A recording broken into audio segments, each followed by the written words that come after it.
Weather Service in Upton, New York has issued a flash flood warning for Passaic County, Union County, Southern Bergen County, Essex County, Hudson County until 5 p.m. At 3:05 p.m., National Weather Service Doppler radar indicated flash flooding from an area of thunderstorms near Millburn, moving northeast at 20 miles per hour. Heavy rain is expected across Union, Essex, Bergen, possibly Hudson and Passaic counties.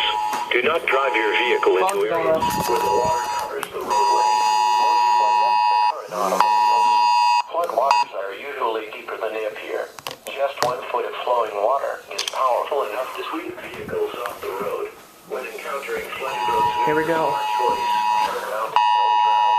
Repeating, a flash flood warning has been issued until 5 p.m. for the following counties in New Jersey: Bergen, Essex, Hudson, and Passaic. Can you stop making that noise?